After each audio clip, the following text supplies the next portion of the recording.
वीर्यं करवावहै तेजस्विनावधीतमस्तु मा विद्विषावहै। ओम शांति शांति शांति। आदरणीय श्रोतागण, सादर नमस्ते।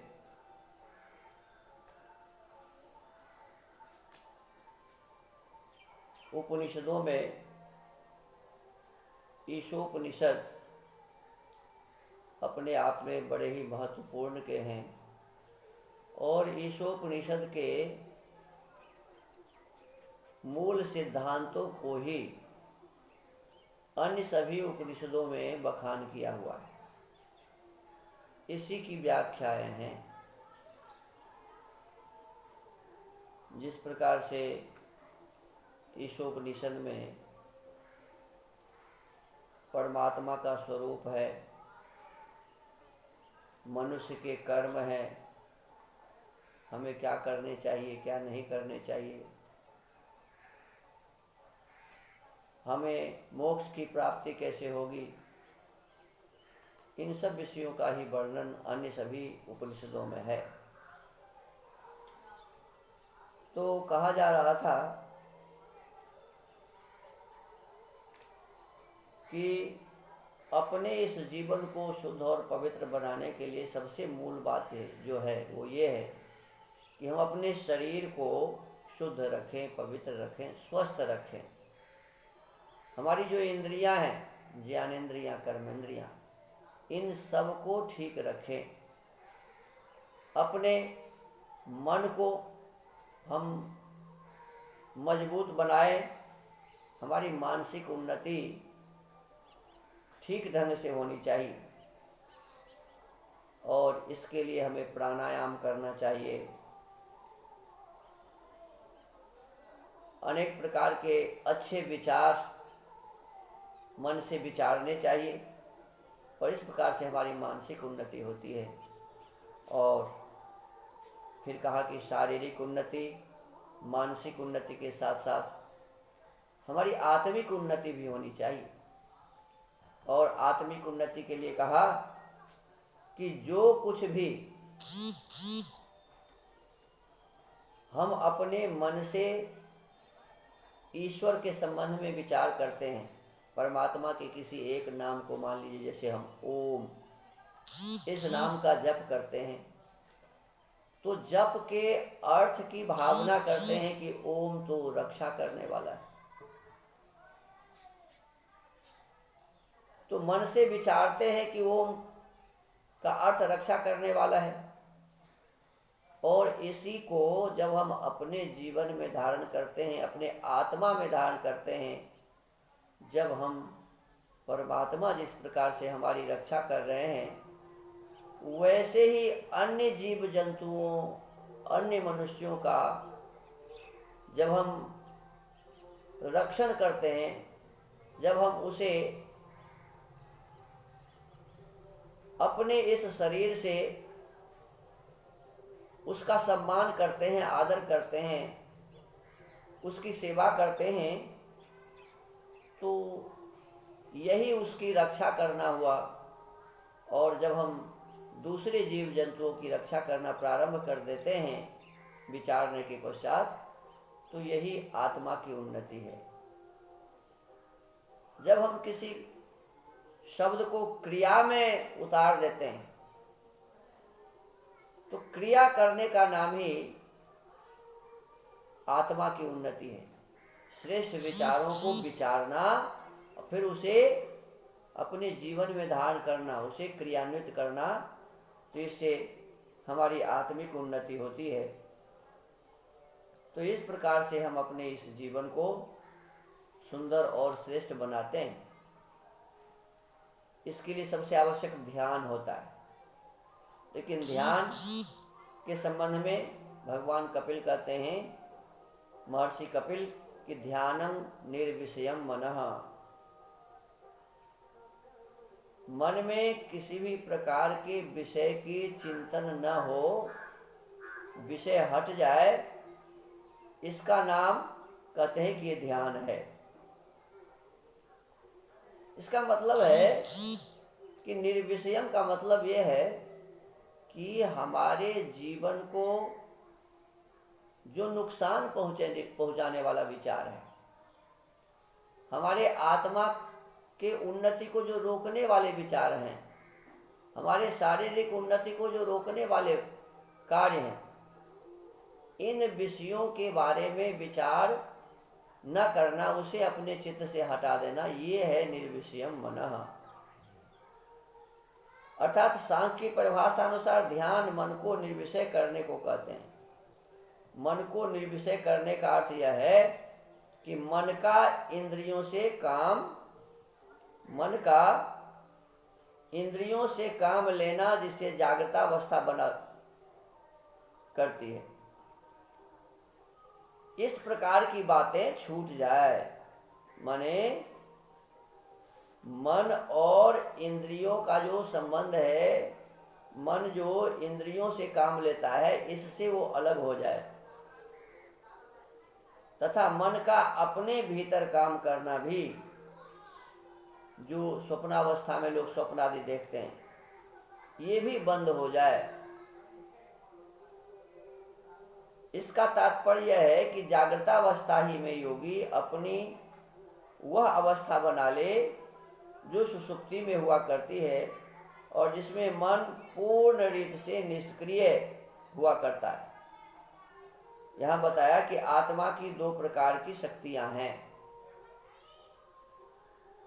एक वह जो सूक्ष्म और स्थूल शरीर द्वारा जगत में काम करती है, और जिसे आत्मा की बहिर्मुखी वृत्ति कहते हैं, जो बाहर हम काम कर रहे हैं इस आत्मा के माध्यम से। एक तो ये है, और दूसरी वह है जो आत्मा के अंदर काम करती है, जिसका नाम अंतर्मुखी वृत्ति है। एक वृत्तियां जो अंदर काम करती है, एक वृत्तियां जो बाहर काम करती है।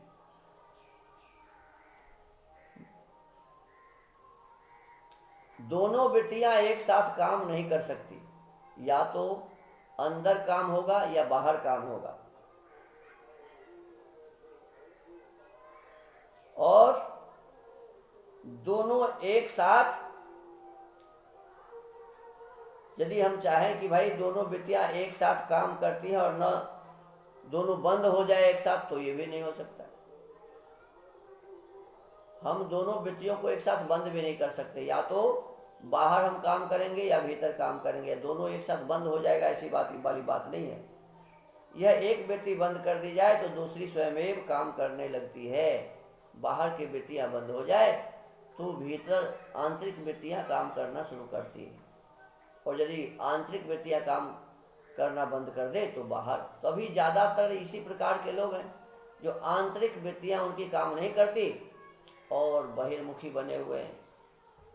बहिर्मुखी वृत्ति के बंद करने का नाम ही मन को निर्विषय करना है। यहाँ सांख्य दर्शन के उस सिद्धांत को कह रहे हैं जिसमें कहा गया कि ध्यानम निर्विषयम मनः। तो इसमें कहते हैं कि बाहर के वृत्तियों को बंद कर देना, उसे रोक देना ही निर्विषयम मनः है। मन से विषय का चिंतन न करना। मन के निर्विषय करने के साधन ध्यान के अभ्यास हैं। हम ऐसे सीधा चाहें कि आज से हम अपने मन को बाहर के विषय में नहीं लगाएंगे, तो ऐसा सीधा नहीं हो सकता। इसके लिए नियम है कि हम कैसे अपने मन को बाहरी वृत्ति से हटाकर और अपने भीतर आत्मा में लगाएंगे। कैसे हम आत्मा से विचार करेंगे, अंतर्मुखी कैसे बनेंगे। तो इसके लिए क्या कहा कि अभ्यास करना होता है। अभ्यास वैराग्याभ्याम तन्निरोधः। हमारी जो ये वृत्तियां, बाह्य वृत्तियां हैं, जो अनेक प्रकार से इधर उधर घूम रहे हैं, इन वृत्तियों को अंतर्मुखी करने के लिए बार बार अभ्यास करना होता है, प्रयत्न करना होता है। इस प्रकार मन के निर्विषय हो जाने मात्र से जब अभ्यास करने के बाद हमारा मन निर्विषय अर्थात बाहरी वृत्ति से मन हट जाता है, तो कहते हैं तब आत्मा की अंतर्मुखी वृत्ति स्वयमेव जारी हो जाती है। कैसे? उदाहरण दिया है कि जिस प्रकार कोई नहर है, तो नहर के जो धारा है उसको यदि रोक दिया जाए तो मुख्य नदी में पानी अपने आप बढ़ जाता है। जिस प्रकार नहर का फाटक बंद कर देने से समस्त जल स्वयमेव नदी की धारा में प्रवाहित होने लगता है, और इस अंतिम कार्य के लिए किसी प्रकार का यत्न अपेक्षित नहीं होता। इसी प्रकार नहर रूपी बाह्य वृत्ति बंद होने से, तो हमारे जो अनेक वृत्तियां बाहर जो घूम रही है, इसको कहा कि नहर। तो ये नहर रूपी बाह्य वृत्ति को बंद कर देने से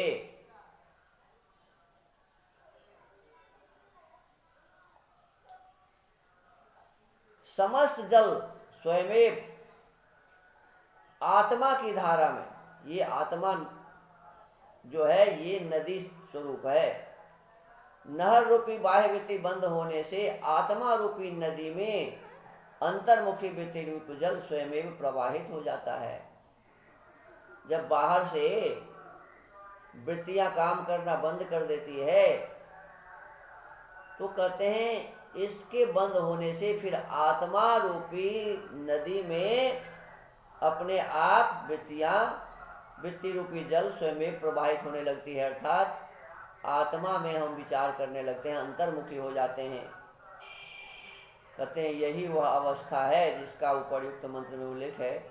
इस अवस्था को प्राप्त कर लेने ही से योगी एक तत्वदर्शी हो जाता है। इसके पश्चात फिर हम यहाँ वहाँ जहाँ तहाँ ये भी वो भी ये नहीं करते, बस उस समय वह ईश्वर एक है जो हमारे आत्मा में भी विराजमान है, उसका दर्शन होने लगता है। एकत्वदर्शी उस परमेश्वर का दर्शन होने लगता है। ध्यान की अवस्था में ध्यान अवस्थित योगी समझता है कि वह ध्याता है।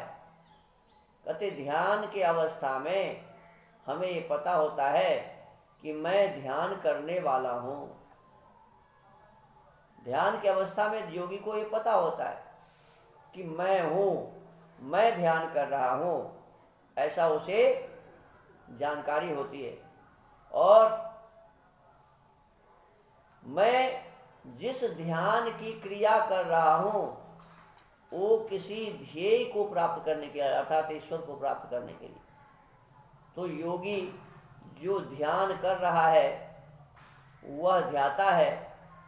जिस ईश्वर का हम ध्यान कर रहे हैं वो ध्येय है, और जिस क्रिया को हम कर रहे हैं उसी क्रिया का नाम है ध्यान।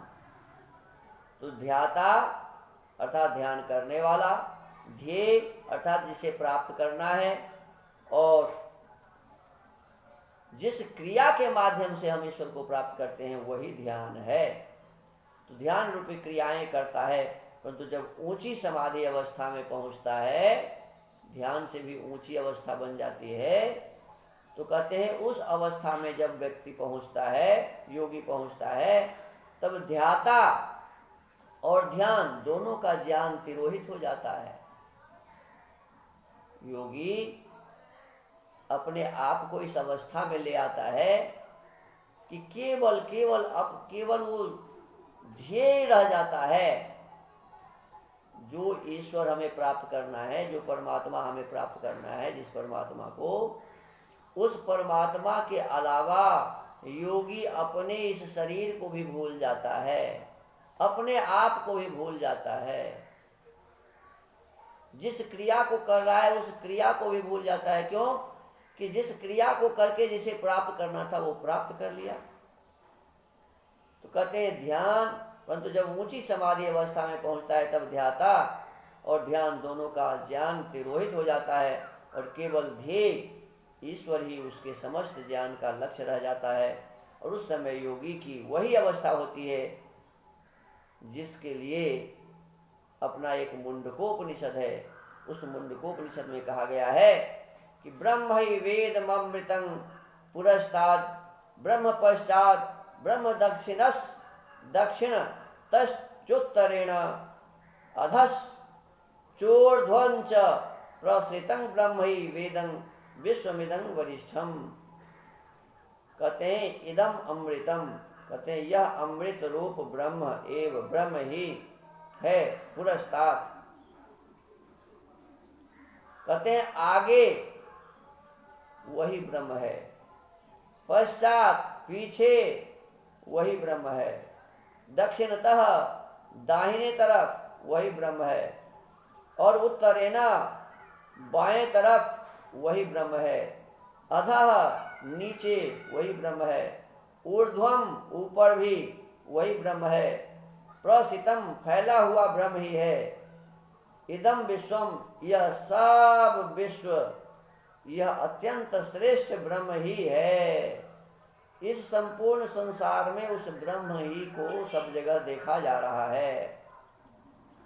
भाव इसका यह है कि उस ज्ञानी को जो ईश्वर की उपासना करके अभ्यास करके अपने मन को बाह्य वृत्ति से हटाकर अंतर्मुखी किया है और ध्यान के माध्यम से समाधि को प्राप्त कर लिया है, जब उसे केवल उस ईश्वर के अलावा और कुछ भी दिखाई नहीं देता, तब ऐसे योगी को ऐसा भास होने लगता है कि संसार के सब पदार्थों में सब ओर आगे पीछे ऊपर नीचे बाएं दाएं अंदर बाहर सब जगह वही ईश्वर है।